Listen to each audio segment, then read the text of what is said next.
A little over 6 hours from now, WWE will be live for the Elimination Chamber from Perth, Australia. Some of you may not even go to bed tonight. You may be watching this stream right now, and you're going to stay up all night long, and then you're going to watch the pay-per-view. I will not be one of those people, though. I have to get at least 2 hours of sleep. So we're going to get through this review tonight, and then we have a very busy day coming up tomorrow. But that meant that SmackDown tonight was a taped show because they had to get over there to Australia, so they taped 2 SmackDowns last week instead of 1. And if you didn't know that coming in, you knew it watching this show. If you are a fan of video packages, boy, do I have the show for you. You're going to love this show tonight. You got video packages galore. And the show ended with Randy Orton standing tall, heading into the Elimination Chamber tomorrow to crown a #1 contender for the World Heavyweight title. Will it be Randy Orton wrestling Seth Rollins or WrestleMania? That's a match we've seen before. Actually, we've seen Seth Rollins wrestle pretty much everybody, I think. Most of the people, right, in the Elimination Chamber match, I do believe. Randy Orton, he's been in the ring with. Drew McIntyre, he's been in the ring with. Kevin Owens, he's been in the ring with. Logan Paul, he's been in the ring with. Bobby Lashley. LA Knight. Has he wrestled LA Knight? LA Knight may be the only one that he has not wrestled. This was not a terrible episode of SmackDown, but it also wasn't very good. It was boring. It was a boring show that if you did not see it, you did not miss a single thing. A very skippable show is what tonight's SmackDown was.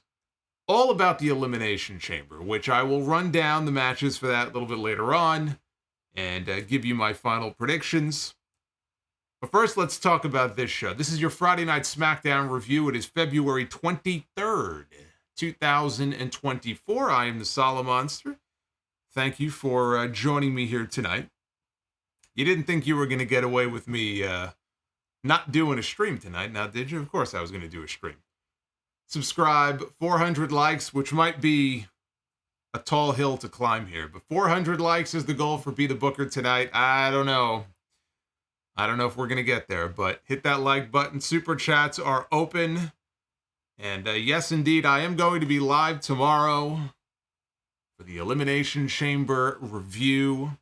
The plan is, as I've been telling you guys for over a week now, I'm going to be going live around noon. Probably around 12:15 Eastern time tomorrow. In fact, I'm going to get the page up for the stream tomorrow as soon as I am done here. So when I am done streaming here within 20 minutes or so of this stream ending, the page will be up for the Elimination Chamber. So that way, anybody who is watching the show live or anybody who's staying up all night to watch it at 5 a.m. Eastern, 2 a.m. Pacific, when it begins, you guys can chat amongst yourselves on the page if you would like to do so. So that'll be the place to be. But again, this to update all of you wondering when I will be live tomorrow. Now you know. You guys can fix some lunch and you can tune into the Elimination Chamber review. The show tonight opened with two of the women who are in the Women's Elimination Chamber match tomorrow. The winner will challenge Rhea Ripley for the Women's World title at WrestleMania. It was Liv Morgan against Tiffany Stratton. You know, boy, Tiffany, she must be exhausted. I mean, here's a woman who went from the States all the way to Perth so that she can be a part of this press conference last night. And then flies all the way back to the U.S. to be on SmackDown tonight. And now this woman has to get on a red eye and try to make it somehow back to Perth in time to be part of the Women's Chamber match. Now, she may have to defy the laws of science to do that. That's about a 24-hour flight. I'm not sure how she's going to get back. But there she was on SmackDown tonight in the middle of the ring. Bianca Belair came out. She took a seat next to the announcers. Didn't do commentary, just sat there to observe. Liv hit a second rope diving code breaker for a near fall. Tiffany tried the prettiest moonsault ever. Liv escaped and Tiffany rolled through. She was able to hit her cartwheel Alabama slam for a near fall. Tiffany dragged Liv back to the corner and attempted another moonsault, but Liv popped up and cut her off. And then there was a very awkward spot here where Liv, she did a little springboard twisting maneuver off the rope. She was trying for like a springboard twisting sunset powerbomb. The only thing is, Tiffany Stratton, I don't know if it was because she was just nervous, you know, it's a dangerous spot. You know, you got to make sure you know where you are at all times. You could take a rough bump. She held on to the ropes a little too long. And so Liv did her, you know, her little flip and she was ready to hit the powerbomb, but Tiffany wasn't ready to let go of the ropes. And she took an extra 2 or 3 seconds, and then finally when she powerbombed her, it just didn't look good. So that did not come off the way they envisioned it. Things spilled outside, and Tiffany ended up just walking over and slapping Bianca right upside the head. Just smacked her right in the face. And she got back in the ring. She was trying to rile her up, and it worked because Bianca got up on the apron, and the referee was holding her back. Liv, though, in the meantime, behind the referee, Liv Morgan gets a roll-up on Tiffany Stratton, but there's no referee. Tiffany kicks out. Liv has to lunge forward, knocks Bianca off the apron. Tiffany then rolls up Liv and picks up the win. The match was fine, you know, outside of the awkward powerbomb spot, paint-by-number shit. Not much really else to say about it other than Tiffany, we didn't have to worry about Tiffany crushing Liv Morgan with the prettiest moonsault ever because she got cut off. There was no moonsault. And as far as tomorrow, I suspect we'll get the prettiest moonsault ever. I don't think she could do it off one of the tops of the pods, though. I mean, maybe she could try it, I guess, but I don't know. You don't really have that much room. Well, actually, you know what? They've raised the ceiling in these things, haven't they? Yeah, I think they have. They've raised the ceiling in these chambers now, where maybe she can pull it off. You know we're going to get something crazy, at least one super stupid crazy thing in either of the chamber matches tomorrow. If I had to pick the one person who I think is going to pull it off in the women's match, it's going to be Tiffany Stratton. Now backstage, Drew McIntyre, who is the star of the show lately. Drew McIntyre was talking to, I guess, Kayla, I believe it was. And he said, it's a critical point in his career. The world title needs him, and he needs the world title. And if he didn't win it at the Chamber and he didn't go on to WrestleMania, it was all just as worthless as CM Punk's return to WWE. He's going to burn this man every chance he gets for the next 9 months until he comes back. And he's enjoying it. He seems to be enjoying himself. I love how he just sticks it in there in every promo. It could have nothing to do with CM Punk. He will happily go in there and bury CM Punk at every opportunity that he has. So Bobby Lashley walked up, and Bobby Lashley actually thought that was very amusing. He was chuckling. He said he's been laughing at all the different ways that Drew has been mocking CM Punk. The t-shirt that Drew was wearing with the tombstone on it. And he said, Punk came back with all this fanfare, and then his first match back, he gets hurt. He says it's almost as funny as WrestleMania 37 when Drew passed out in the Hurt Lock. And Lashley walked off, and McIntyre didn't seem very amused by that. We got a video package, one of many on this television show tonight. This one aired, it was a vignette for the new team of Ashanti the Adonis and Cedric Alexander. They've done at least one other vignette with them. It didn't air on TV, though. So this is the new pairing that they're trying out. They're a new team now. Giving it another go with Cedric, which I don't mind because Cedric is very talented and Cedric should be on TV doing something other than dusting the man off every 3 or 4 months and having him do the job for somebody. It's nice for them to try to come up with something for these two guys. So Ashanti, I guess they were at his house or they were at one of their apartments or whatever. And Ashanti is sitting there and Cedric is coming out and he's wearing different outfits because they're going to go out. And he's trying on different clothing. He's wearing different outfits. And every time Ashanti's like, no, that sucks. That doesn't work. They put a graphic up then finally that said several hours later. And you could still hear them bickering until Cedric walked out. He's wearing leather pants and a vest. He's doing his best Hollywood Dave Bautista impression here. Or I guess Hollywood Rock. Yeah, it just hit me that when Batista did the Hollywood gimmick, it might have been a denim vest that he was wearing. But I don't know. Is that like the Hollywood gimmick? Because Rock also had the vest, no shirt. And Batista also had the shades like The Rock. He had the vest and no shirt. I guess that's officially the Hollywood gimmick, the Hollywood attire. I guess that's what you wear. So he was wearing that, and he didn't like the way he looked, but Ashanti said, that's it. That's the money right there. That's the money look. And finally, they left to go out. Kind of corny, but these are the types of character building vignettes that you see all the time in NXT. Sometimes they work, sometimes they don't. It's about character building. They're going to try something new with these two. Is it going to work? Long term, probably not. If history is any indication, no reflection on these two guys, but if history is any indication, taking these two that they had no plans for and sticking them together probably is not going to work. But I could also recall a time many years ago where there were two men on the roster that WWE didn't know what to do with, one of which was the real Jesse James. The other one was Billy Gunn. He was Rockabilly, right? What a fucking success that was. And they took these two guys completely at random. They put them together, and we ended up with the New Age Outlaws. So you know what? You never know. You never know. It's better than doing nothing with them. Now, after that, Corey Graves introduced a recap video. Yet another video. For last week's segment showing a replay of The Rock and Roman Reigns and The Rock's promo that closed the show. Then they showed the bloodline interference on Monday in the match between Cody Rhodes and Drew McIntyre. Then they showed Jimmy Uso coming out at the end of the show and costing his brother the Intercontinental title against Gunther. We come backstage live, but not really live. Come backstage. Roman Reigns is on the show, everybody. Roman Reigns is sitting in the Bloodline locker room. Now, you know it's a tape show when you've got Roman Reigns making a random appearance on the show. Was never advertised. They never even said the word Roman or Reigns in the preview for tonight's show. Like they were going to be there. What does the Bloodline have in store? There was no mention whatsoever of the Bloodline. But there was Roman Reigns on the show. 2 weeks in a row. How rare is that? Jimmy was celebrating what happened on Raw to Jay. And Roman asked him, he goes, who told you to go to Raw?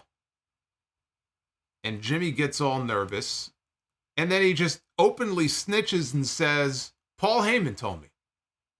It was Paul Heyman, man. He gave me the play and I ran the play. It was Paul. Paul told me to do it. And Roman laughed at how fast Jimmy threw Heyman under the bus there and stooged him off. And then Roman says, it was me. He said, I quarterbacked that. I called the play. And Jimmy executed it perfectly. Shout out to Ted Evans, by the way, who just gifted 5 channel memberships. I agree with Ted, by the way. Not enough green in the chat tonight. So Ted is doing his part to try to change that. Ted, thank you. Paul Heyman entered the room, and he informed Roman that Grayson Waller was there tonight to see Roman, and Roman told him to go send him, go get him, go bring him in here, as they cut to commercial. Now, this segment was in the show for a reason, and not just to get Grayson Waller in there later on. Something tells me, even though he said he was the one who quarterbacked the play, Roman Reigns was not the one who quarterbacked the play. Roman Reigns was not the one who told Jay or Jimmy to go to Raw Monday night and cost his brother the Intercontinental title.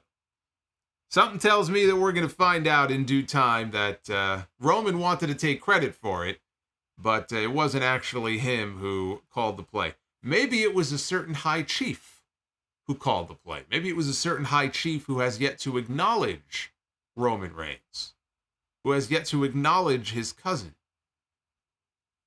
Could be a seed being planted. In fact, I think that's exactly what it is. Then we had Bron Breakker. Bron Breakker, one half of the new NXT Tag Team Champions. It is Bron Breakker. It is Baron Corbin. They won the titles in the finals after the Dusty Classic, or after the Dusty Classic, whatever it was. I've seen the interaction, by the way, including on TV on Tuesday between Bron and Baron. And it's actually, they got pretty good chemistry together, I will say. They're actually making a pretty good team. The problem is Bron Breakker does not belong in a tag team. So it's not something that has any sort of long-term shelf life as far as a team. But they have pretty good chemistry together. But this was Bron Breakker making his SmackDown in-ring debut against Dante Chen. Dante Chen was his victim tonight. Dante Chen from NXT. This did not last long, but it lasted long enough to get Bron over as an absolute beast, which was the entire point. Bron grabbed a single leg. He slammed Chen down. Then he fired up. He hit a shoulder block and a Steiner line. The speed at which this man runs the ropes, and they even acknowledged it on commentary. Corey Graves said that Bron Breakker has been clocked at 23 miles an hour when he runs the ropes. This fucking guy, I mean, back and forth. And again, he's not, I don't want to say he's big like he's 6'8", 350. He's not big, but he's a big guy, right? He's a big guy. He's got some bulk to him. It's not like he's a tiny man. And the way that he builds up that rate of speed and goes back and forth, it's scary. I don't want to be the referee one day who's not paying attention and takes one wrong step in his path. Okay, I don't want to be that guy. Or woman, even worse. Because he ain't going to be able to stop. He's going to run you over and he's going to keep going. I don't want to be that person. Now, Dante ended up on the apron and he attempted some sort of springboard move. Bron, though, caught him on the way down and slammed him. And then Bron backed up into the corner. He cut that man in half with a spear. The best running spear in all of wrestling. It's nothing new. I've been saying that for a long time. It's been that way for, pretty much his entire NXT run. There hasn't been anybody that has come along and made that move look as devastating since Goldberg. Maybe Rhino. I'll throw Rhino in there. The gore was pretty fucking cool. So I'll say Rhino. The only reason I didn't think of Rhino is because well, I guess Rhino became a big deal in ECW just after Goldberg got hot, right? That probably wasn't until like 99, 2000 with Rhino. Yeah, but that's how it goes. It goes Goldberg, Rhino, Bron. You have this huge gap in between Rhino and Bron, And I know plenty of people have done the spear. Edge has done it, and it mostly looks like shit. Roman Reigns does it. It doesn't always look that great. Bron Breakker, it's the explosiveness that makes him so scary and makes him so impressive. It's that explosiveness that I love about this guy. He's fucking awesome. Absolutely great. See, the question is not, will Bron Breakker one day main event WrestleMania? That's the wrong question. The question is, how many WrestleManias will Bron Breakker main event? I don't know. More than one. I guarantee you it'll be more than one. And speaking of WrestleMania. Oh, Bobby Lashley? Yeah, no. Bobby Lashley's spear is nothing like Bron Breakker's spear. And Bobby Lashley is a physically bigger man than Bron Breakker is. And I love Bobby Lashley. And I love the way he does that little flip when he hits it, tries to make it look a little more devastating. But even Bobby Lashley does not have anything close to the explosiveness that Bron Breakker does when it comes to that move. So, no. But we were talking about WrestleMania here, and I was thinking about Bron, and it would be kind of a waste for them to call him up to the main roster 6 weeks before WrestleMania and not have anything for him to do at WrestleMania. Otherwise, why not just wait until after WrestleMania? Again, he's one half of the NXT Tag Team Champions. You could get him to stand and deliver, and they could have waited and debuted him the Raw after or the SmackDown after WrestleMania. They chose to debut him 6 weeks before WrestleMania. Now, I think that he would be the perfect candidate to win the Andre Battle Royal. The only problem is the Andre Battle Royal don't mean shit. So I'm hoping he gets a match on one of the two nights. And I don't know what his status is. I don't know what brand he'll end up on. He was on SmackDown the last time we saw him. I don't know what's going on with Sheamus. There's been talk about his contract. I don't really see him going anywhere. And I'm not sure what his contract status is exactly. But if Sheamus comes back before WrestleMania, I would love to see an undercard match between Sheamus and Bron Breakker. I think that would be a great match. It'd be a stiff match. But I think Sheamus and Bron would be a fine idea for a WrestleMania match for Bron Breakker if they don't have anything better for him to do. Hopefully they got something for him. Now in the back, Joaquin Wilde and Cruz del Toro were chatting, talking about how they could take out Legado del Fantasma when Elektra Lopez walked up. And she said the LWO was basically dead, which she's not wrong. It basically is. And she pointed out that even Rey Mysterio, where's he at? Right? He's been MIA for a while now. She told them to make better choices with their loyalty next time, if they get a next time. And you think, like, what does she mean by that? And as she walked off, they got ambushed from behind by Angel and Humberto. Santos Escobar then arrived and told him that they betrayed him and abandoned him, and this was the price that had to be paid. And then the heels got run off by Carlito and Zelina Vega and some officials. They have since announced that on SmackDown next week, we are getting a street fight. It's going to be Carlito going one-on-one with Santos Escobar. They've already announced the street fight for Monday. We're getting the New Day against Imperium. So we're getting it's going to be the week of street fights in WWE next week. Ball's in your court now, Tony Khan. You don't want to tell Tony Khan that WWE is doing a couple of street fights next week. We'll end up with a bloodbath on Wednesday. Ball's in his court. Let's see what he comes up with now. You know, he's got to try to fight to get back that Booker of the Year award that he missed out on this year. How much furniture do you think was broken when he read the latest Observer and he saw that not only did he lose out on Booker of the Year to Triple H, to Paul Levesque, but he lost out on Promoter of the Year to the other Khan, Nick Khan. Well, I'm sure Tony wasn't happy about that. No, he was not happy about that. At least he stayed off Twitter, though. There were no crazy tweets. I thought for sure we were going to get some kind of crazy tweet, but he controlled himself. Now, the Judgment Day was there tonight. They were at the gorilla position talking to Kayla, but it was Dominik and JD McDonagh who went out to the ring for a match against the number one contenders for the tag team titles, Pete Dunne, Tyler Bate. They challenge Finn Balor and Damian Priest tomorrow for the undisputed tag team titles. JD and Dominik worked a double team early on, but Bate escaped. He tagged in Pete Dunne, who started manipulating Dominik's joints. Bate tagged in. He was quickly dumped to the floor by a low bridge by McDonagh. Dominik then knocked Dunne off the apron. JD hit a soccer kick to Bate from the apron. That took us into the break. Later on, Bate gave Dominik an airplane spin, and he dumped him to the floor. McDonagh attempted a roll-up on Bate, but he ended up in an airplane spin himself. Dunne and Bate, they did a German suplex lariat combo. Dominik broke up the fall. McDonagh got a standing Spanish fly on Dunne for a 2 count, and he went for a moonsault, but Pete got the knees up. Things broke down. Dom hit a 619 on Dunne. Bate was able to knock Dom off the apron, and then Dunne made a tag. They hit the double Tyler driver on McDonagh, and they picked up the win. After the match, here comes Finn Balor and Damian Priest. They make their way down to the ring, and just as they get into the ring, Bate and Dunne, they slide out, and they attack Dominik and McDonagh one more time in the aisleway as they make their escape. The match itself was, it was fine. It was good. Nothing special. But they were setting the table for what we can expect tomorrow. Bate and Dunne against Balor and Priest, going to be a very good match. I'm not expecting a tag team title change, but it's a fresh match that we have not seen before. I am looking forward to it as far as this match is concerned.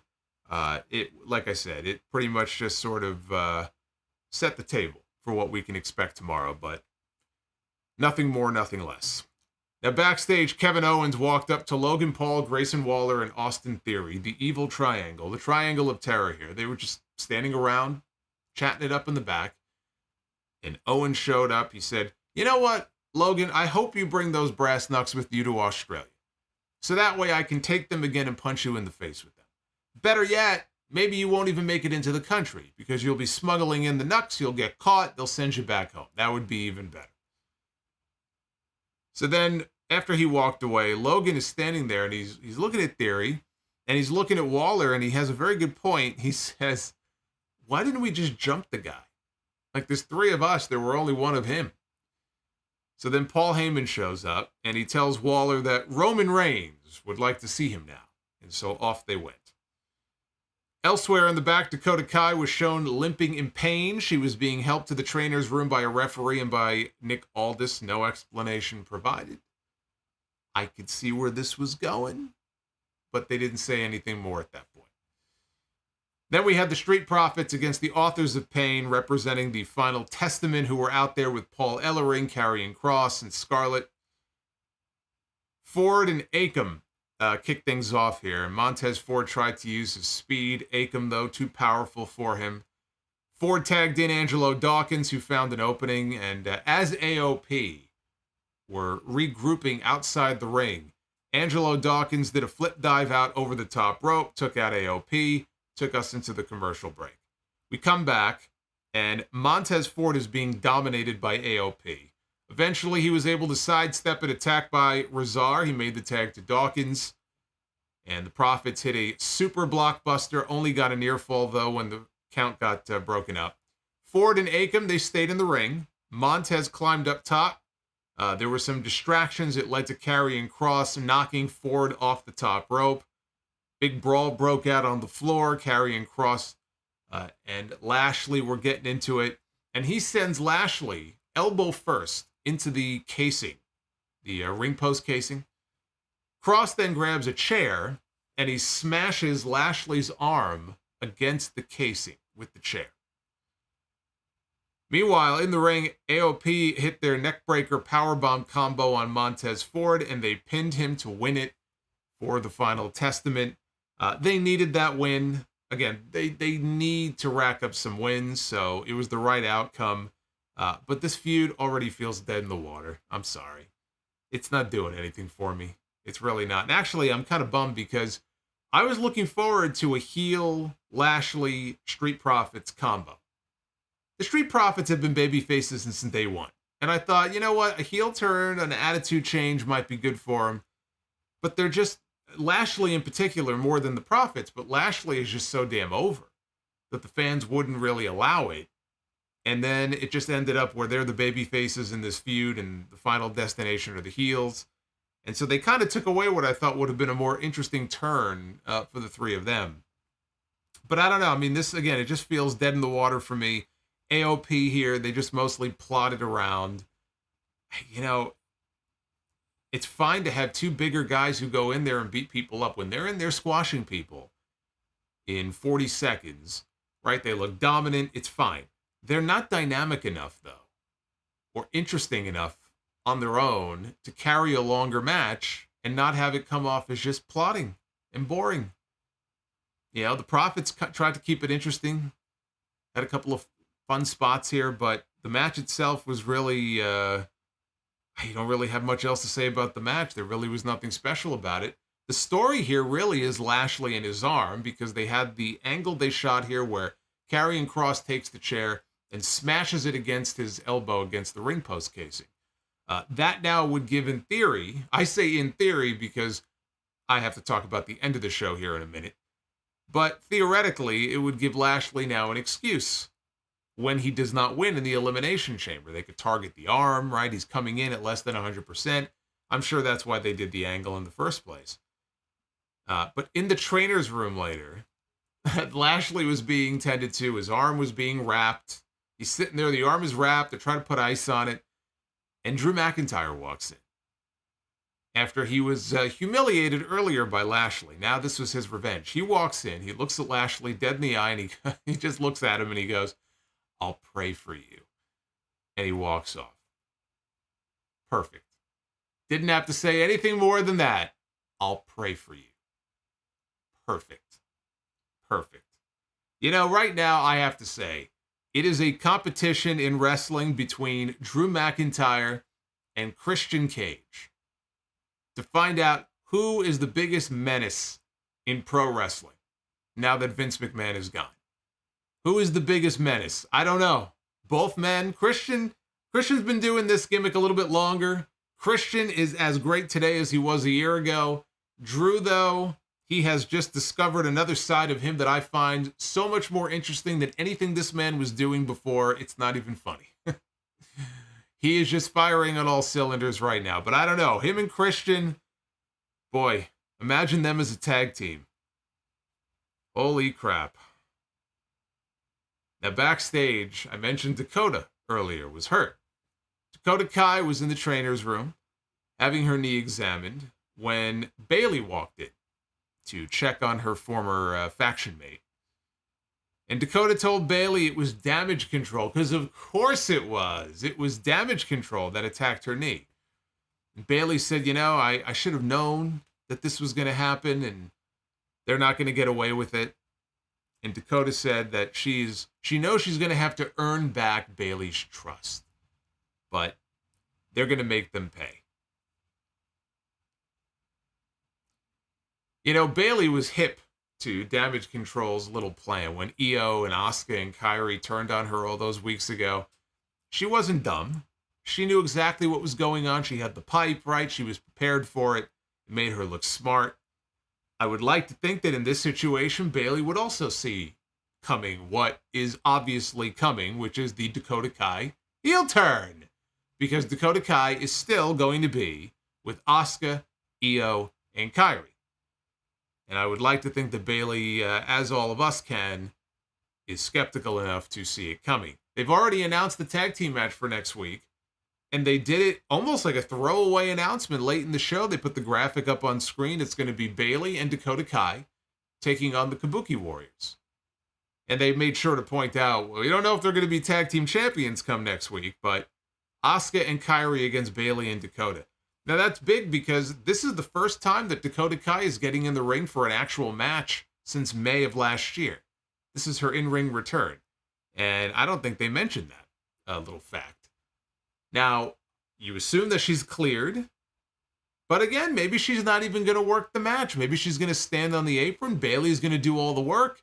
And it's the old reach for the tag. And Dakota is nowhere to be found. And they all beat down poor Bayley, right? We don't even know if Dakota is necessarily going to get physical next week. So I don't want to make any assumptions that she is for sure cleared to wrestle. Because I think we all see what's coming. We all see what's coming. Back to the Bloodline locker room where Paul Heyman introduced Grayson Waller to Roman Reigns, or introduced Roman Reigns to Grayson Waller. Either way. Scarlett says Carmelo Hayes attacked Dakota. Carmelo Hayes, I mean, he's going around just beating up random people. Is that what's going on here? Is that his new gimmick? Man, woman, or child, nobody is safe from Carmelo Hayes in this company. So in walks Grayson Waller. Roman tells him to take a seat on the couch and said, I want to tell you something, but it's for your ears only. Now, I thought that meant that was a cue for Jimmy and Solo and Heyman to leave. And it was just going to be the two of them. I didn't realize that that meant that was the end of the segment, and we were not going to be privy to what they were what they were going to talk about. I thought that we were actually going to hear part of the conversation. We didn't get part of the conversation. They cut away. Perfect timing. I smell a setup coming for tomorrow. Now, they have not announced Roman or Rock for the Elimination Chamber. I still feel like they're going to show up. I feel like we're going to get a Rock and Roman appearance during the Grayson Waller effect. We're going to get a Bloodline appearance of some kind. Whether it's Roman and Rock, whether it's Jimmy and Solo. I'm thinking Roman and Rock, though. Right? Keep it hush-hush. Let them show up as a surprise. And look, baby, we will get the challenge for a tag team match on night one of WrestleMania. It still seems to me like that is the most likely scenario for Rock to get back in the ring. If Rock is wrestling a match for sure at WrestleMania, what other match would it be? What other match would it be? For them to have Cody wrestle twice, and for him to go in there and, let's say, wrestle Rock one-on-one on night one, and then come back and wrestle Roman on night two, so he probably lose to The Rock on night one, and then wrestle Roman on night two. I'm not a fan of that. Like a tag match, I could see that. A tag match is honestly what makes the most sense in this situation. Maybe they'll set that up tomorrow. There's a reason why Cody and Seth are going to be together in that segment. Has to be leading to something. We'll find out in a few hours. We don't have to wait very long. Because it is 11 o'clock at night and the show starts at 5 a.m. So we don't have to wait very long at all. The main event. Look at that. See, we're already up to the main event here. The main event of this show. Pit 2 of the 6 men in the men's Elimination Chamber match tomorrow against each other. Drew McIntyre and LA Knight. As the match was about to begin, Logan Paul's music hit. And the United States champion walked down to the ring to do commentary. As McIntyre was laying a beating on Knight outside, Kevin Owens arrived on the scene. And Kevin Owens decided, you know what? I'm going to do commentary also. So he took a seat next to the announcers. As McIntyre continued his attack on Knight, he missed a move in the corner. And Knight followed up with his signature vertical leap into the superplex. Only got a 2 count. McIntyre followed up with a Future Shock DDT, but after failing to hit the Claymore kick, because Knight just moved out of the way and Drew went flying and he took a flat back bump. After that, the action spilled outside. On the floor, Knight slammed McIntyre into the announce desk about a dozen times. McIntyre eventually threw Knight threw Knight into Kevin Owens, rather. So that knocked Owens down. He wasn't very happy about that. Owens then attacked McIntyre. Things broke down. The match got called off. A big brawl broke out with all 4 men. Knight hit a BFT on Drew. Owens dropped Logan with a stunner. Bobby Lashley hit the scene. Wrapped up arm. Looked okay to me. Wasn't selling the arm at all. LOL Karrion Kross, who just took a fucking chair to the man's arm 2 segments before. Not even 2 segments later. Or however many segments it was. Who gives a shit? By the end of the show, the man is out there. He's posing. He's spearing people.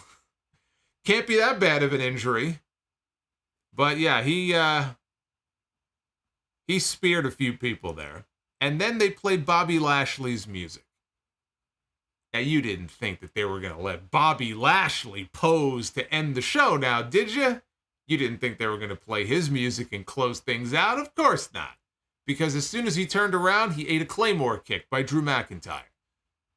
McIntyre kicked up to his feet, and that worried me because I got McIntyre picked for tomorrow, and him standing tall at the end probably doesn't bode well for his chances, and thankfully that's not where it ended, though, because you could hear a stir in the crowd.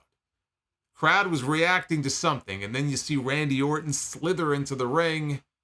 McIntyre turns around, and he eats an RKO, and Randy Orton is the man who closes out the final SmackDown before Elimination Chamber. And honestly, Randy Orton running in there got the biggest reaction of anything on the entire show.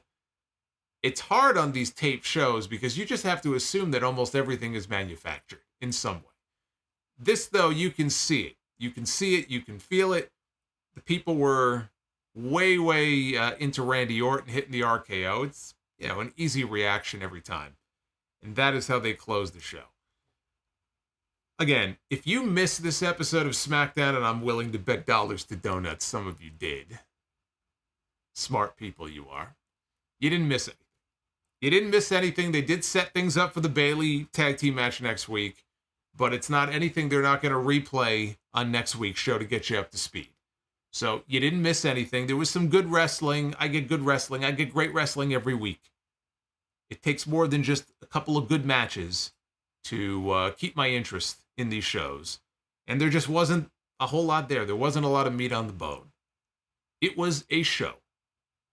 That was SmackDown.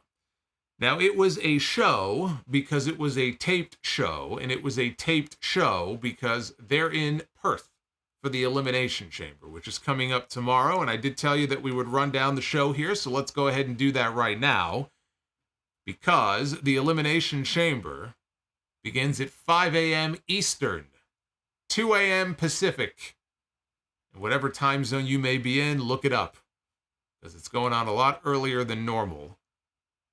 Yes, Daddy Ugarte says this was an FS1 episode of SmackDown, only it was on Fox. Indeed. Here's the card. Seth Rollins and Cody Rhodes. They are going to be on the Grayson Waller effect. I still think Rock and Roman are going to show their faces on this pay-per-view. They have added a kickoff match to this show. It is going to be the Kabuki Warriors defending their women's tag team titles against Candice LeRae and Indy Hartwell. So they came up with something for Indy Hartwell to do in her homeland, which is very cool. I still feel bad for Bronson Reed, though. We were speculating on Monday. There were some people discussing the possibility that maybe he's not going on the trip because his wife is expecting. They're having a child soon, and the thought was that maybe she's expecting imminently and he just doesn't want to leave home, which would be understandable. He refuted that, though. He got on social media and said, yes, we are having a child, but no, my wife is not going into labor, this week. So that's not the reason. He said sometimes it just doesn't work out. And I'm like, really? You couldn't come up with something for this guy to do on the show? This guy goes from potentially working a world heavyweight title match, which I still maintain is what we were going to get. It had CM Punk not gotten hurt. It would have been, and Rollins for that matter. If Rollins, everybody's getting fucking hurt these days. But had he not gotten hurt, remember those vignettes that they aired? I think the match was going to be Bronson Reed and Seth Rollins. So this guy goes from potentially wrestling for the world heavyweight title in his home country. Big stadium show, right? 40, 50,000 people. To not even being on the card, not even flying over there. Like, how fucked up is that? Anyway, the Kabuki Warriors are going to retain their tag team titles. I'm sure the people in Perth would love to see Indy Hartwell walk out with gold. But yes, and I would love a Playboy model to come busting through the door right now in the middle of this live stream, but that's not going to happen either. We have the undisputed tag team titles up for grabs. Finn Balor and Damian Priest. They are going to be defending their titles against Pete Dunne and Tyler Bate. That will be a win for the Judgment Day. Rhea Ripley defends her Women's World Championship against Nia Jax. Could that be the match that closes the show? Depends on what the outcome of the men's chamber is going to be. It's going to be one of those two. But the outcome isn't going to be any different either way. Rhea Ripley is not losing her title to Nia Jax, so Rhea is going to win. We have the Women's Chamber match. I'm sticking with Becky Lynch as my pick. And in the Men's Chamber match, I'm sticking with Drew McIntyre as my pick there. I would think that those are probably the two favorites. But I'm sticking with them because I think they're the favorites for a reason. I think they're winning. And I think Drew McIntyre is going to wrestle Seth Rollins at WrestleMania. And I think that Becky Lynch and Rhea Ripley is a match they've been teasing for a while. That's one of the biggest women's matches they could do right now. I mean, when I think of what is the biggest women's match at this moment that WWE could be doing at WrestleMania, it's either Rhea Ripley and Bianca Belair, and I don't think they're going to that yet, or it's Becky Lynch and Rhea Ripley. So those are going to be your Elimination Chamber winners tomorrow. Like I said, noon Eastern is when I will be live. So give you guys plenty of time to watch the pay-per-view sometime in the morning if you want to watch it beforehand. And then I'll go live and we'll talk about it. You can fix some lunch and watch yours truly talk about the good, the bad, and the ugly. Speaking of ugly, let's take a look at this Twitter poll here. I am now doing a star rating system per one of your suggestions. This is the new way we are doing these polls. At least for the weekly shows. Again, I'm undecided if we will do thumbs up, thumbs down, and thumbs in the middle for the pay-per-views. We'll see. But 4-star show tonight, 30%. 38% give this show 3 stars. 16% give this show 2 stars. And 15% give this show 1 star. I'm going to keep my mouth shut. So apparently when I give my opinion, people bitch and whine. So there you go. It's your poll. You vote in the poll. You let me know what you thought of this show. At Solomonster. Go ahead and vote to your heart's content. There you go. I will say no more. I will say this. I want to get to your super chats. That's what I want to do. So why don't we go ahead and do that? Hey, Drew, I saw your message at the very end of the stream on Wednesday. So just so you know, I did not miss it. I did not miss it. Thank you for the super chat he talked about. His buddy launched Wrestling Chimp. Thank you, GW. I don't know what that means, but Drew, thank you. Now, I'm just checking here because some of them did not push. Yeah, so let me... Yeah, some of them are not listed here for some reason. They weren't pushing out at all here to the screen, even though they came in. Now they're here, but some of them got omitted. So let me go back here and just make sure I got Fire Panda and some of the other ones. Fire Panda, thank you, by the way, for the 20 or 20-ish. I don't know what the conversion was, but I don't know about you, boss, but something tells me Roman did not call for the Bloodline to be at Raw. I wonder if a certain Hollywood star made that call. If you smell what I'm cooking. Oh, I smell what you're cooking, all right. You and I are on the same wavelength. I think you and I are thinking the same on that. I think you're right. I think you're right.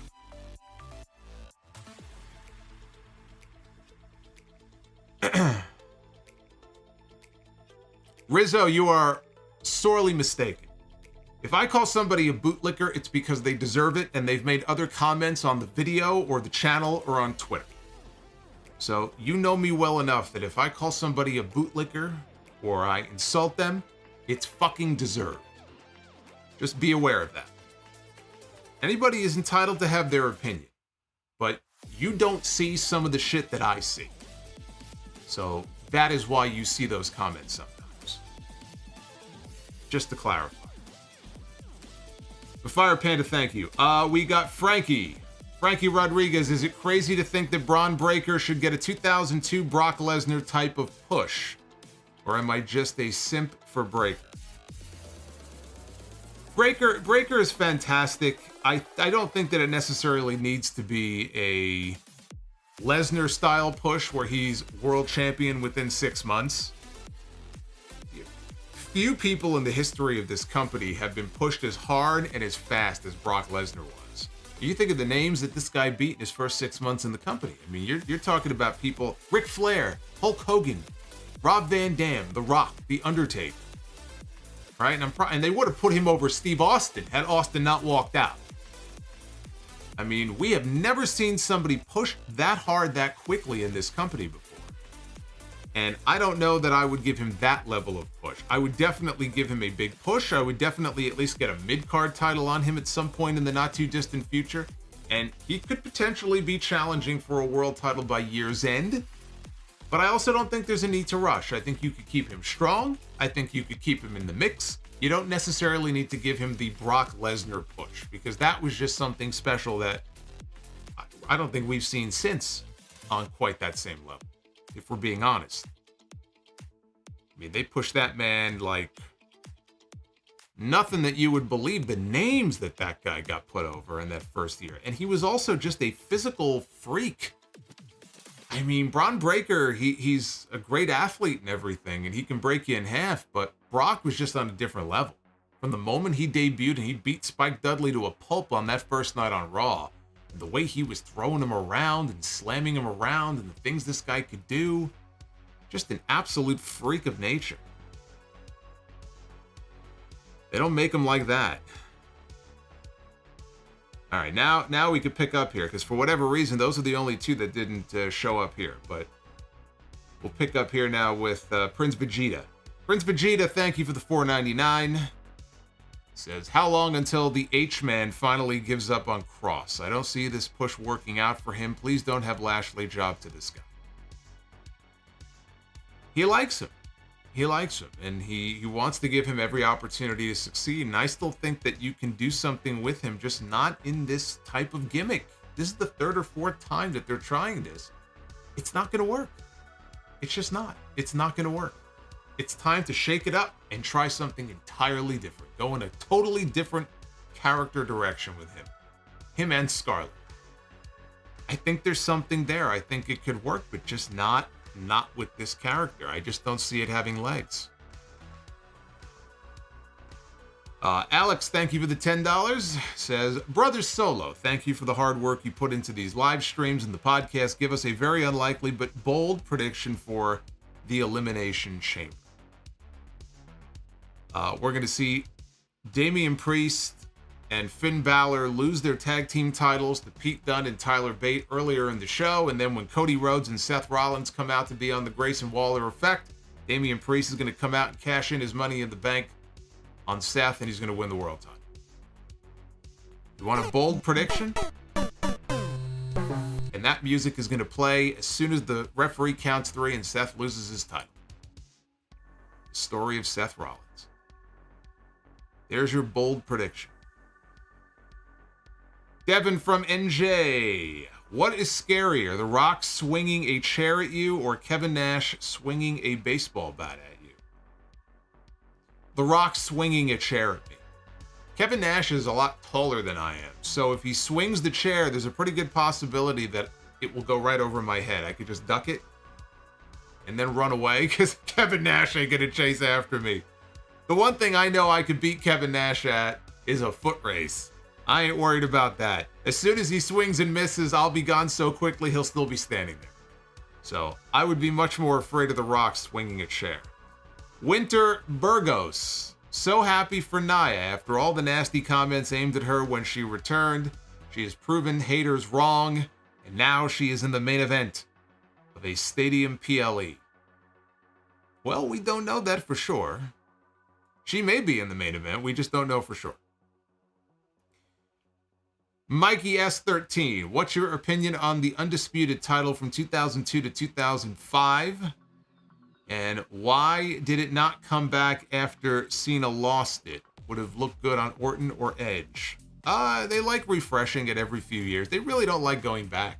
I was surprised when they brought back a version of the classic Intercontinental, that Cody brought it back in 2011, I guess it would have been.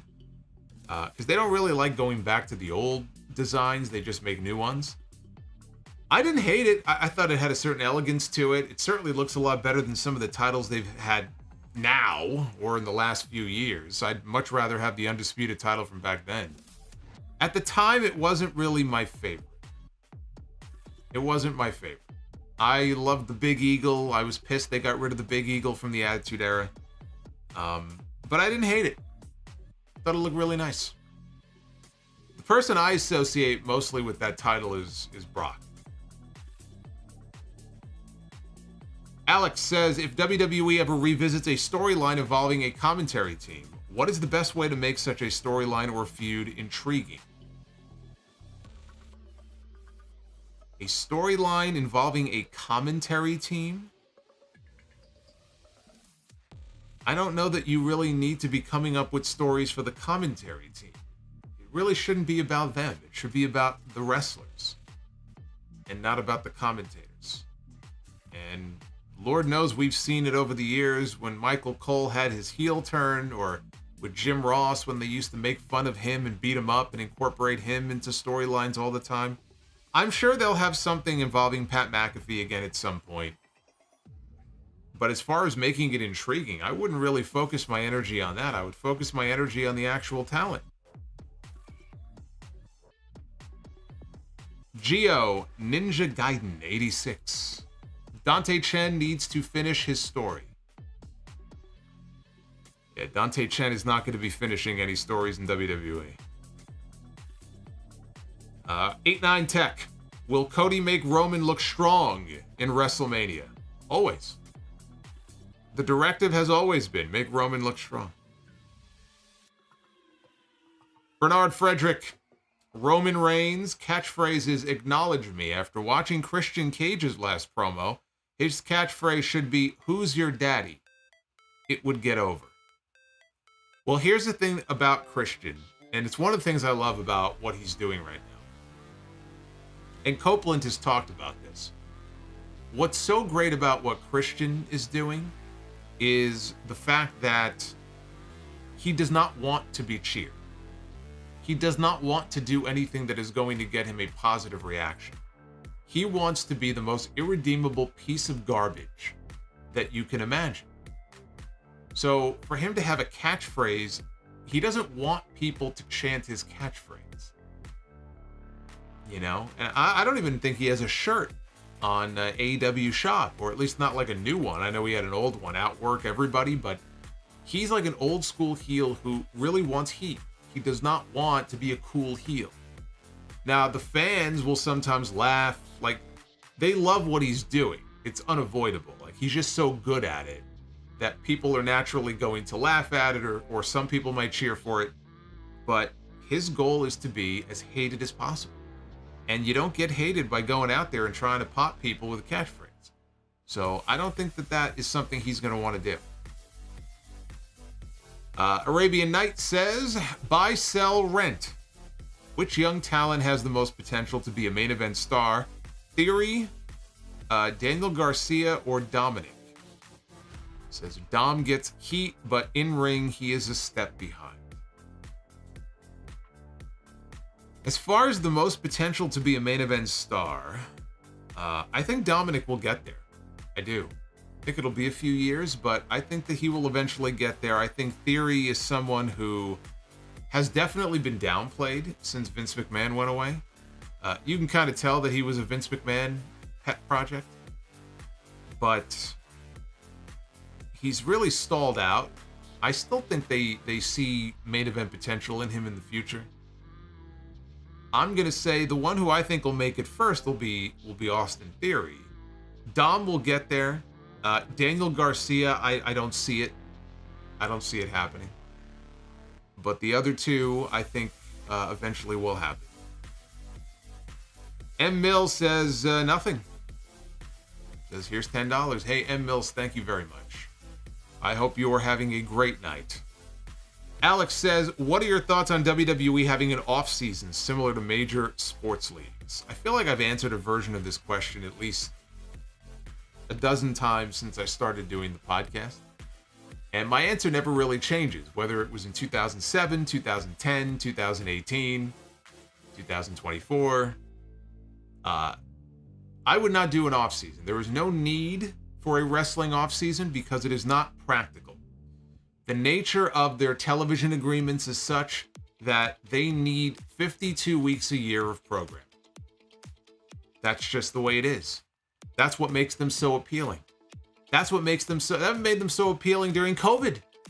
When sports leagues were not even playing games, you still had WWE because it never stopped. You still had AEW because it never stopped.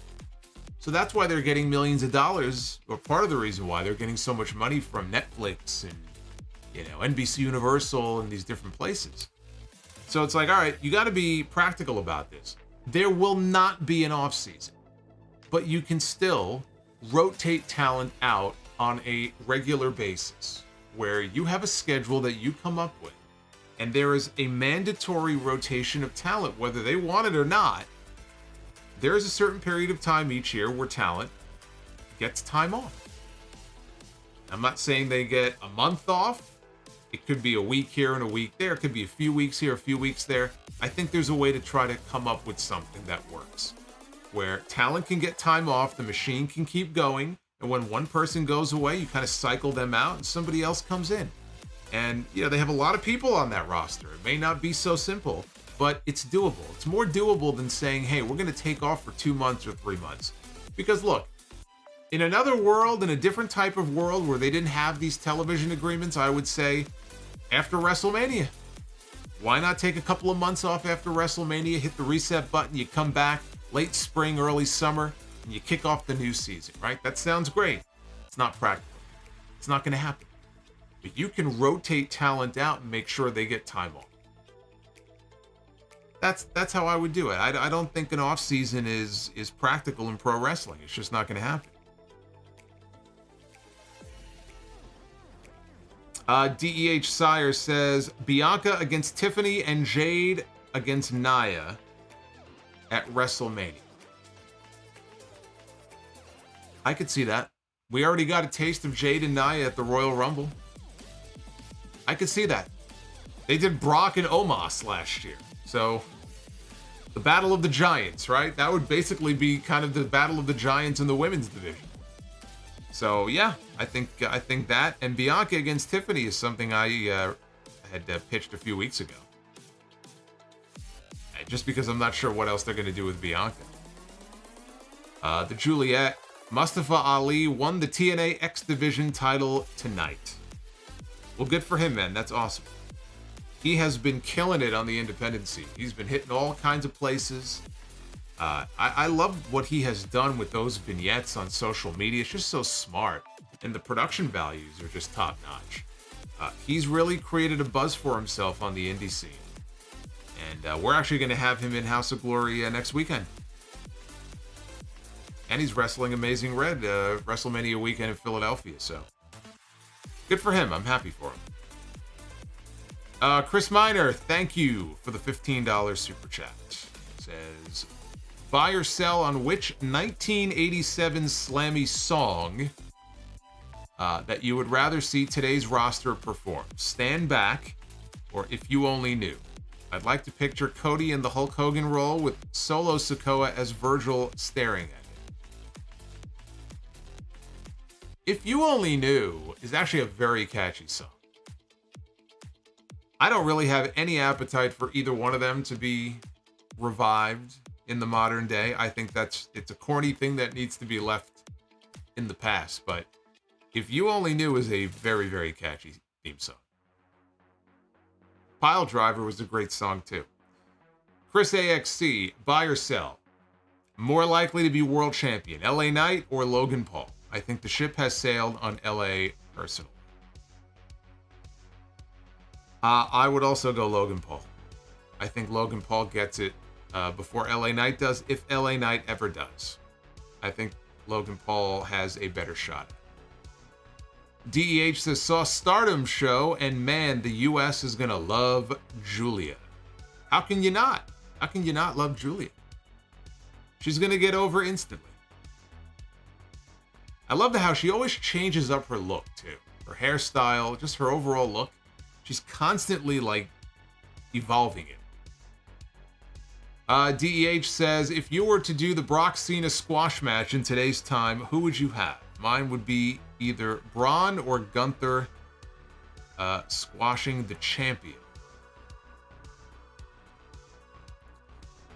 Brock and Cena squat. Okay, you're talking about SummerSlam. For some reason, I thought of Extreme Rules. That was kind of a squash until the end, when Cena suddenly won. When Super Cena kicked in and he beat Brock in his first match back.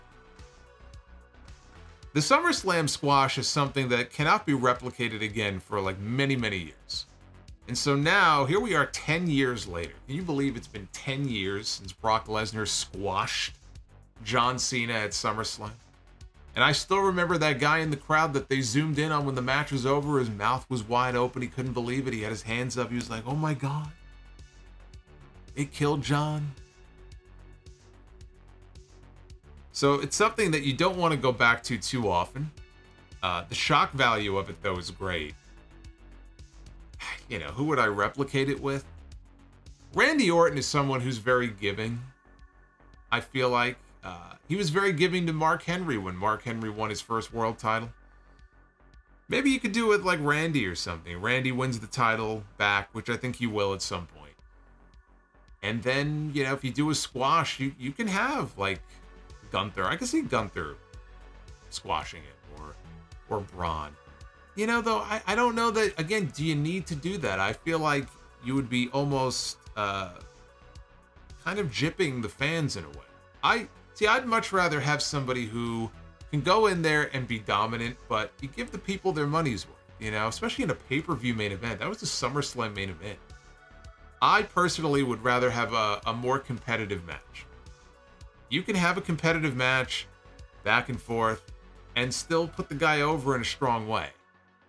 That's my type of match. I'd rather see that. So yeah, you could do it with Gunther, you could do it with Braun.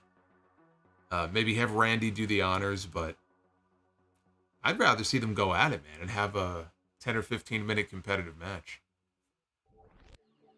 Arabian Knight says, where is Dragon Lee? Been off SmackDown for 5 weeks. You know, it's funny you mentioned that. I hadn't even thought about him. He was getting a push. And now you're right, we have not seen Dragon Lee. I can only think it could be visa related, because I have not heard anything about an injury. I haven't heard anything about him being hurt. So it could be a visa problem. Until you just mentioned it, I had not realized that it had been 5 weeks since we saw Dragon Lee. It has to be some kind of an issue with his work visa. It doesn't make sense. I mean, he was getting a pretty noticeable push, and then, like you said, nothing. Just fell off the face of the earth.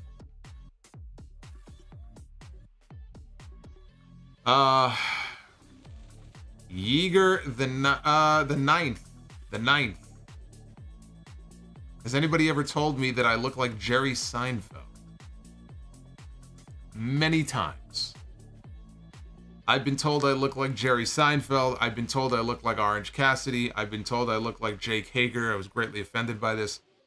I've been told I look like multiple people. Multiple people. So take your pick.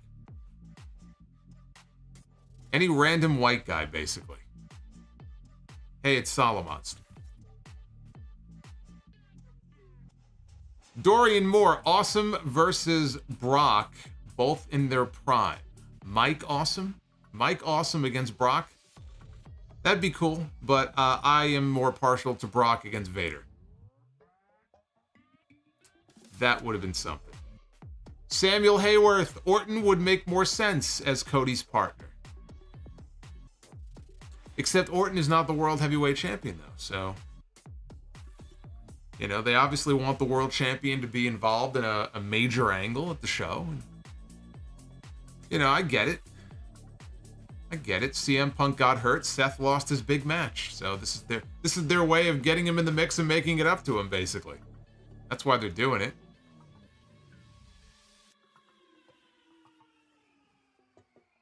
Uh, 8-9 Tech. Why Angle and Jericho did not win the Royal Rumble? It's a good question.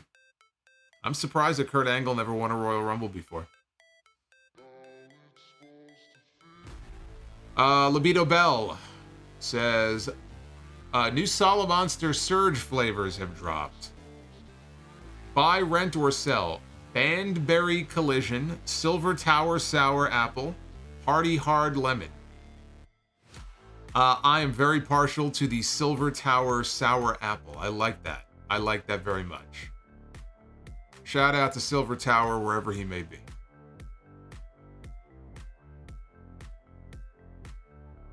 Solomonster looks like the commissioner from House of Glory. I do look a little bit like that guy, right? That guy's a prick, though. Alex with the $5 super chat with Triple H signing 3 of the biggest names in the industry in Cody, Punk, and Cargill. Who do you think will be the 4th name to come to WWE?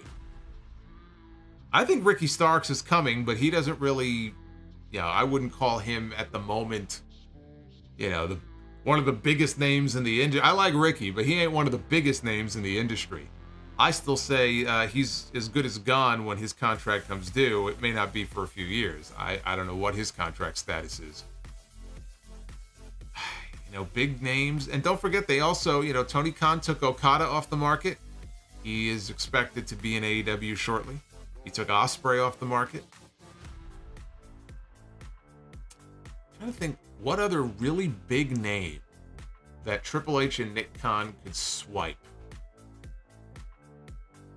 From AEW, I don't know. I mean, the people that I usually think about are people, again, like a Ricky Starks or a Wardlow, but those are not the biggest names in the industry.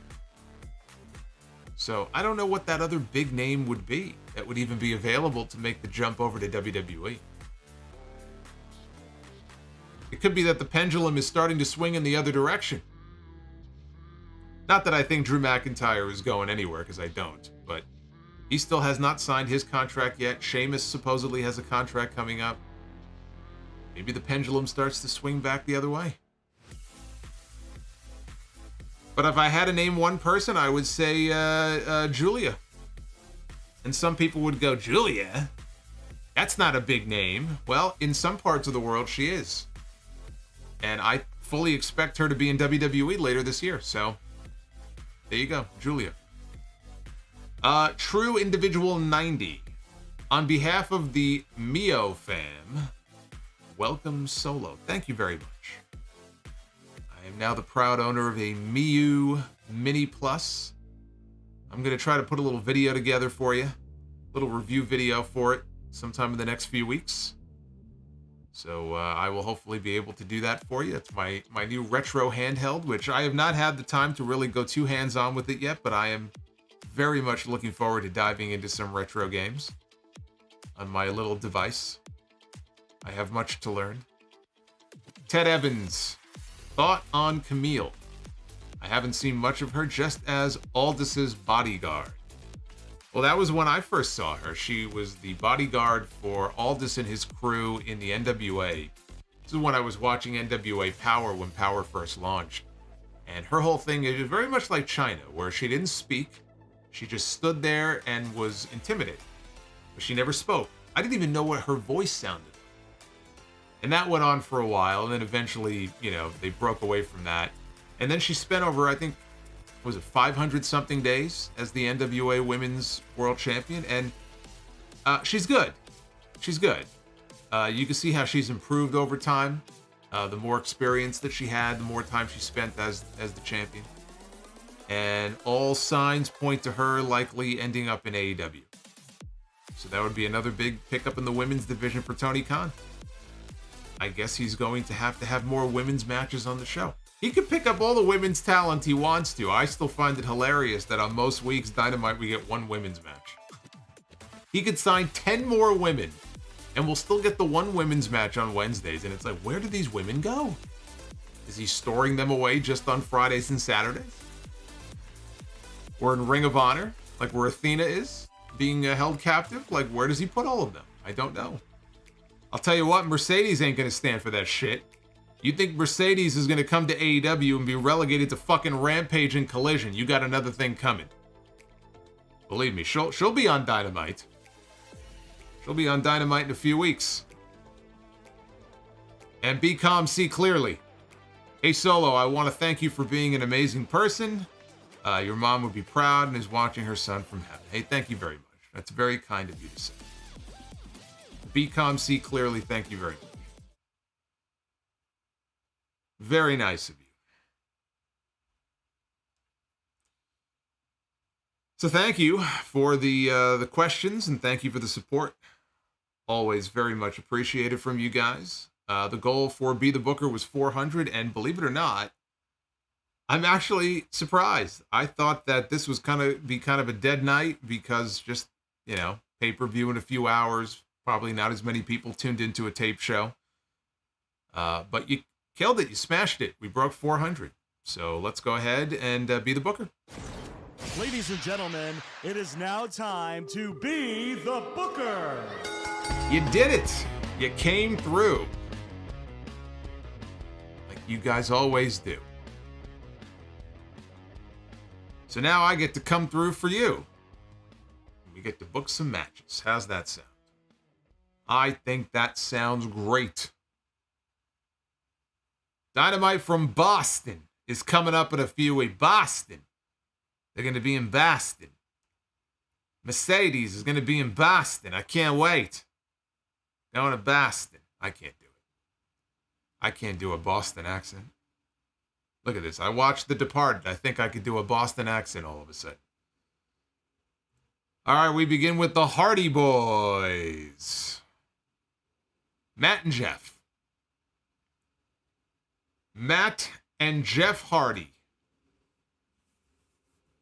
Who will the Hardys be stepping into the ring with? Could it be Edge and Christian? Could it be the Dudley Boys?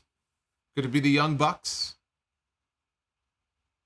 Could it be the Hardys against the Real Americans, Jack Swagger and Cesaro? Two fine tag teams.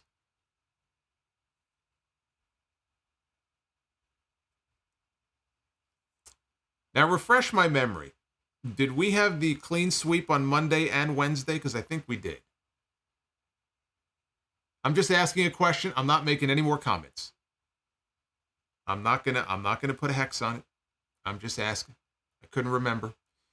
All right, women's Be the Booker. We begin with Charlotte Flair, the 38-time women's champion, working hard to try to come back from her torn ACL. Supposedly, she is ahead of schedule.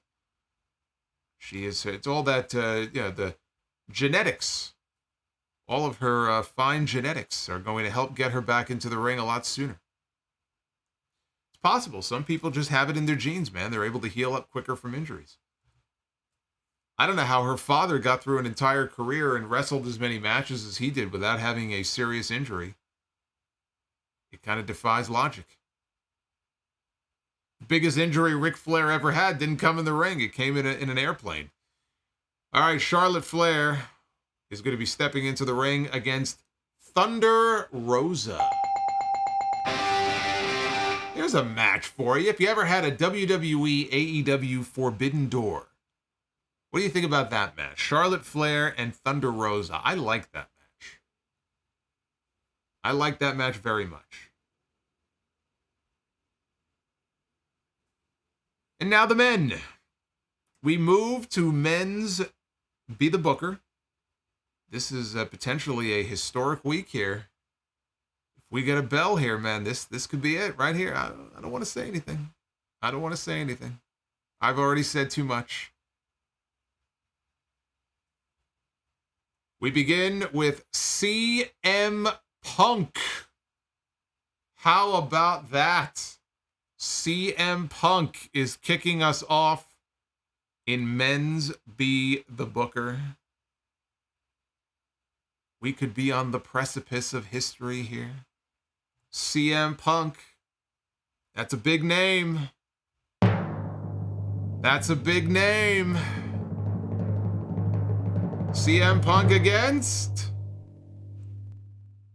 Jay Briscoe. Wait, what? Wait, hold on a second. Wait, time out.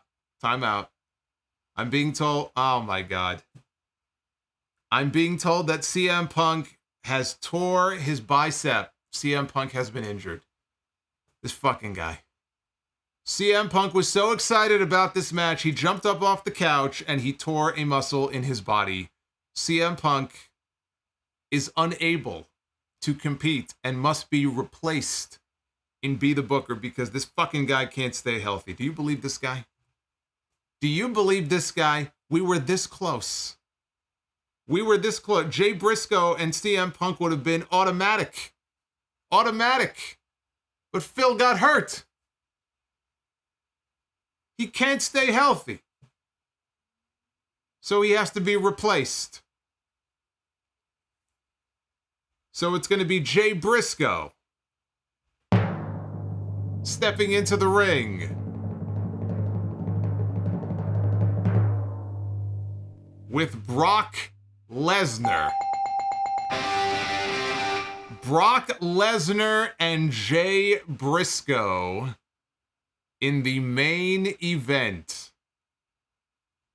And that is a clean sweep. Not only is that a clean sweep for tonight, that is our first clean sweep of the entire week. We ran the table. Monday night, all bells. Wednesday night, all bells. Friday night, all bells. Friday night, all balls. That's what we did tonight. Fucking right. That right there is the best week of Be the Booker I ever booked. How do you like that shit? Not even CM Punk could ruin this installment of Be the Booker, him and his injuries. Fucking glass, this guy. He was so excited, he jumped up and probably like Sami Zayn that time on Raw when he was flinging his arms around and he tore his rotator cuff. He got so excited, you know, he forgets he's in his mid-40s. He can't be doing that.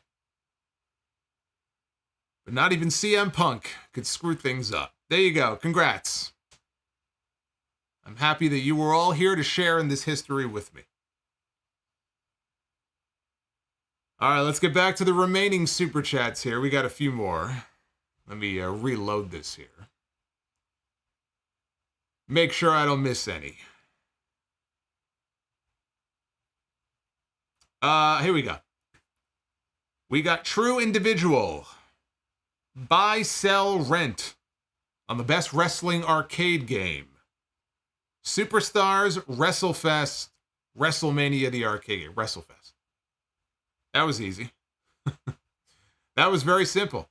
If you saw the pictures, by the way, I did post a couple of pictures on my Twitter of the Miu Mini device. You saw the first game I put on there was WrestleFest. So now I can have WrestleFest in my pocket anytime I want to.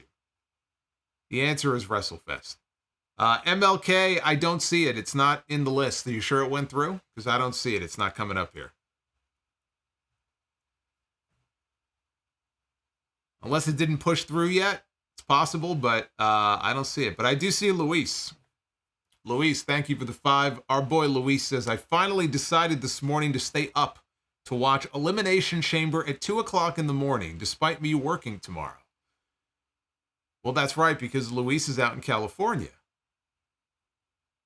Now, if you don't know Luis, Luis is always Luis used to call in, too, when I had the call-ins on the show. And Luis is always full of energy, so I can only imagine how wired this man is going to be if he stays up and pulls an all-nighter and does not get any sleep whatsoever and then goes into work. I would not want to be in the office when you walk in. Luis is going to be drinking 16 cups of coffee. He's going to have 5 energy drinks in him.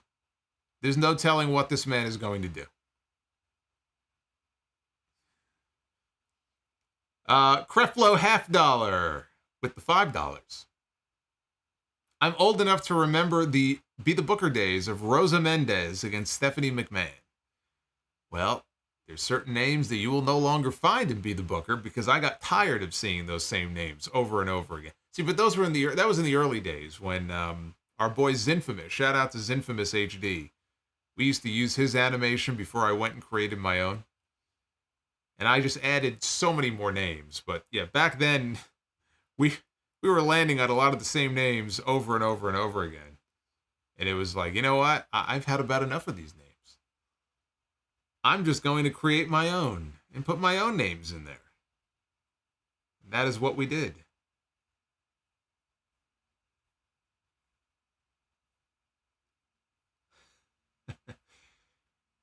Anyway, I think that pretty much hits them all. Hey, Creflo, thank you. If you knew the WrestleFest mechanic, getting the first shot in was game over. Well, I'll tell you what's cool, though. I'll tell you what's cool about this Miyu Mini, and probably it's the same way on a lot of these retro handhelds, because there's this whole world of retro handheld devices that I wasn't really familiar with up until a few weeks ago. But what's cool is that I've added all the cheats as well to the directory.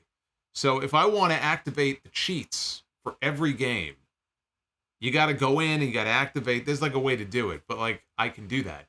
And in the arcade games, because they have different emulators, and you choose the one you want to play. If you want to play NES, you choose NES. If you want Genesis, you choose Genesis. And arcade, it's the same way.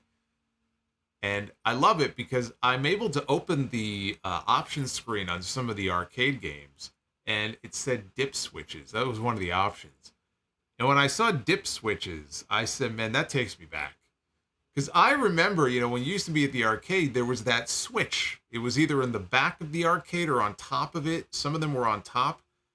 But like if you flip that switch, I think that was the dip switch, it would bring up a special menu. And I don't remember if there were cheats in there, but like it was like the secret menu. And I'm like, man, dip switches. I haven't heard that in forever. And it's just really cool just to have all access to all these games on a 3.5-inch screen. And the screen looks great, but to have it on a 3.5-inch screen, just like in the palm of your hand, in your pocket at all times, it's just unbelievable. I went from playing the Game Boy version of Tetris, which was a big hit with me when I was younger. I can go from playing the Game Boy version of Tetris to playing PlayStation 1 game. I was playing, what was it, Need for Speed or something I was playing. X-Men versus Street Fighter. And you just switch back and forth between them. It's amazing. It's fantastic. Don't forget the Simpsons arcade. Yeah, I didn't play that as often. The actual physical arcades that I used to be, or were very popular with me and my friends, and there was always a crowd. The one that always, no matter what, always had a crowd around it was Mortal Kombat 2. Mortal Kombat 2, I mean, there were competitions. There were people, like the older kids would be there, and they would like bully us, and they would be there, and there was one kid who used to smoke, and I'll never forget, he would put the cigarette down on the controls, and there was like a cigarette hole that was burned into the controls. And this fucking guy would just stand there, and he would just beat us over and over in this game. And, to the point where, like, I wanted to, like, plot to, like, kill this man. But it was fun, though. Mortal Kombat 2 was always popular. WrestleFest was popular. Street Fighter, Turtles in Time, the Teenage Mutant Ninja Turtles one, that was always popular. I think those are the main ones, really, that I remember. The one thing I don't think I can get that I wish I could, and if I can, then, by all means, some Solomonster remembers Pong. He is that old. I do remember Pong, and there's nothing wrong with Pong. Pong is great. I could probably get Pong on there too. I just haven't tried. Pong was for the Atari. What I was going to say is, though, I would love to play either Cruisin' USA or Daytona USA. I haven't been able to find those. So if there are ROMs out there that will work on this device, I would love to know. And I would love to know which emulator it's for. Cruisin' USA and Daytona USA were fucking great. Those were great. Pitfall. Yeah, I was playing Jungle Hunt. Remember Jungle Hunt? I was playing Jungle Hunt for the Atari earlier. I only played for like 10 minutes though, because I always have so much work to do. But at some point, I'll sit here and find the time to put a video together for you guys.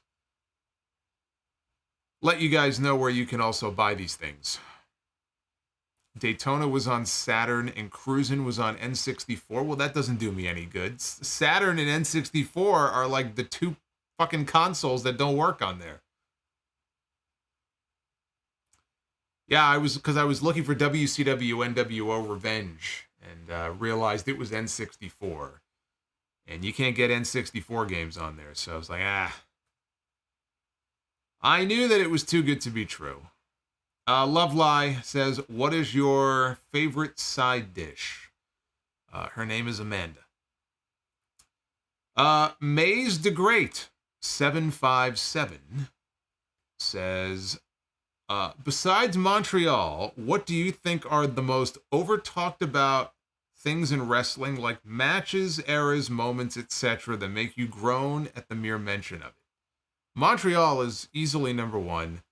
I'm honestly, I'm at the point where the Monday Night War makes me groan. Whenever I hear somebody talking about the Monday Night War, or we're having another conversation with people from that time about the Monday Night War, I want to fucking gag.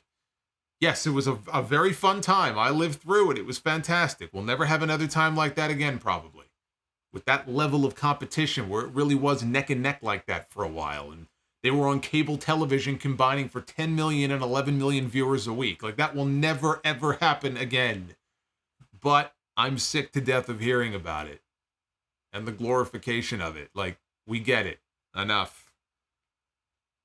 We probably won't have to hear about it too much anymore since Vince McMahon was all over it. So I doubt we're going to be seeing that footage on TV anytime soon.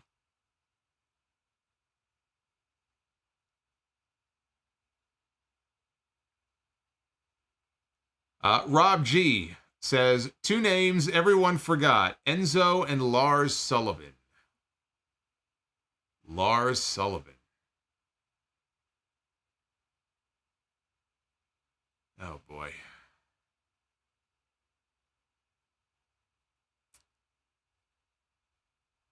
Where do you buy the mini handheld gaming system? Well, there are multiple ones.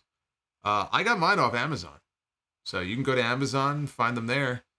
If you can get Prime shipping, Amazon makes returns and exchanges very easy. I had to actually return the first one because the screen was all fucked up. And I got a replacement unit within 4 days, so. But there's a bunch of different websites. Again, if I do a video, I'll make sure I mention what some of the sites are. There's one called Keep Retro. I think it's keepretro.com. It's a bunch of them. Just search. Google is your friend. I promise you. You're going to find tons of different websites. Etsy. Etsy has a ton of great accessories for this thing, too. That'll be the next thing I look into. They actually have a grip. It's kind of in the shape of like a controller, like a PS5 controller, but it's like foam. It's like people 3D make them at home. And you take the little device, because the Miu is very small, and you just stick it in the grip. And so if you want to control it like that, you can do that. They have magnetic charging stands. People come up with their own different colored buttons.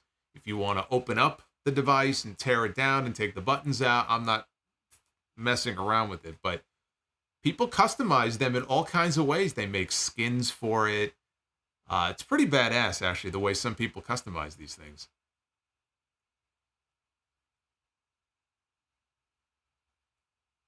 Was I spoiled as a child? Because it seems like I had everything.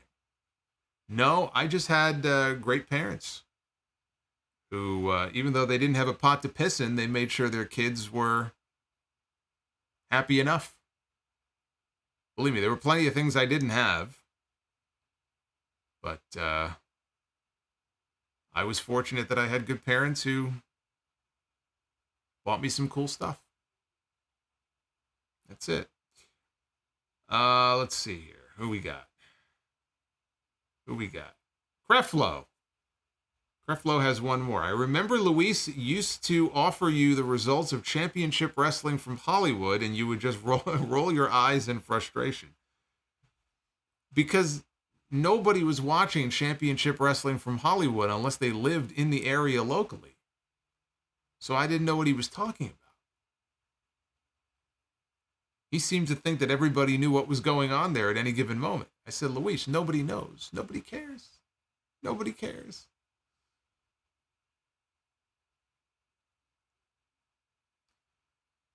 But yeah, I'm not really good at like modding.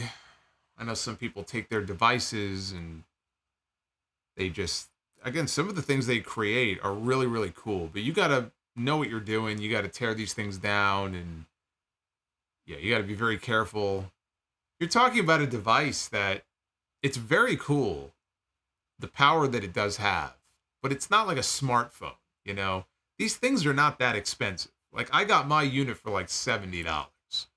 Like, a lot of these handhelds are in that $50 to $100 range. Some of them could be like between $100 and $200, but most of them are even cheaper than that. But you kind of get what you pay for. And so my concern is if I start opening this thing up and tearing it down and, you know, one wrong move and the screen won't turn on or something. So I'm content with it the way it is right now. But there are people that do some pretty cool stuff with it.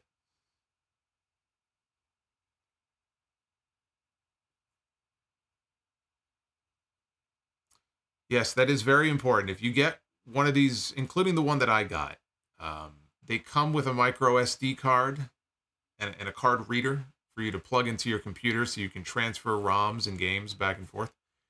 Don't use the card that comes with it. It is fucking garbage. It will fail.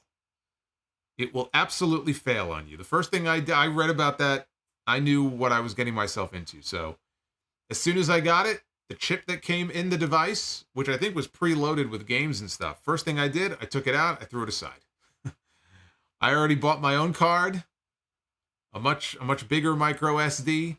Buy your own. Get yourself a name brand SanDisk or whatever, you know, a name brand card. You will be much better off. It will not fail. It will not give you any issues. And then you can put whatever you want on there. That is very good advice.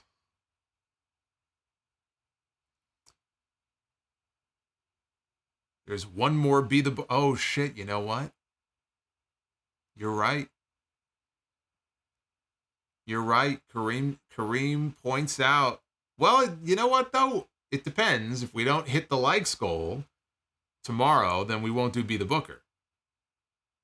But he does make an interesting point. You know, we were celebrating the fact, oh boy, I think we got ahead of ourselves. We celebrated the fact that we just had our first like full week, every stream, right? All bells and Be the Booker. But we have a pay-per-view tomorrow. So we actually have one more Be the Booker to come in a few hours, which technically counts for this week. Oh boy. I may have celebrated a little too soon. Oh boy. I knew it. I knew it was too good to be true.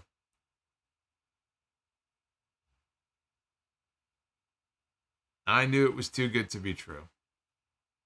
I'm going to make the goal bigger. Don't worry. I'm going to make the goal at least 500 for tomorrow. So you guys better show up with those thumbs. Ready to hit the thumbs up.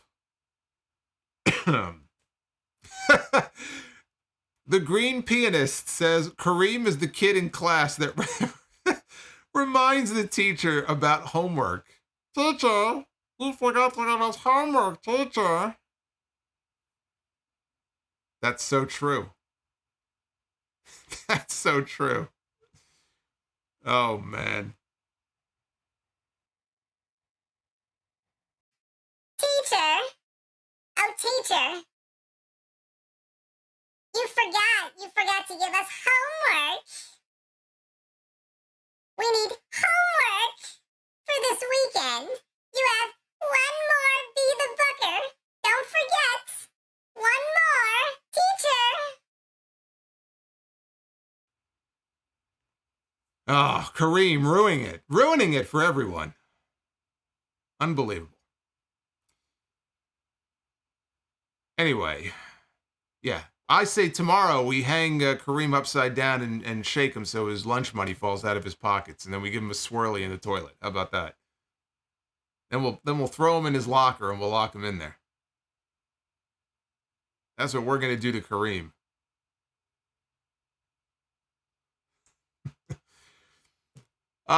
So yes, later today, because it is after midnight here, actually in less than 5 hours, I guess, right? It would be 5 a.m. So Elimination Chamber is on in a few hours. If you're joining late, I'm going to get the page up within the next half hour. I'm going to get out of here in a second, and I'm going to put the page up for Elimination Chamber, so you can get an early like. Hit that thumbs up. Let's get those likes up before I even go live tomorrow, if you want to do Be the Booker. 12 o'clock. I may set it for 12:15, but 12 o'clock Eastern Time, I will go live on YouTube. So give you guys a chance to watch the pay-per-view and enjoy the show. Hopefully it's a good one. A lot of big names missing from the show, but that's what happens when people are hurt. It screws everything up, unfortunately. So that is the plan for tomorrow. I will be back with you in less than 12 hours. And we'll talk about the Chamber. And also on Sunday, episode 850 of the Sound Off. 850, if you can believe it.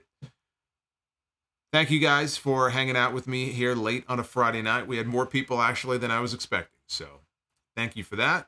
Be well. Stay safe. Kareem, watch your back. And I'll see you guys back here for the Elimination Chamber review. Until then, take care, guys.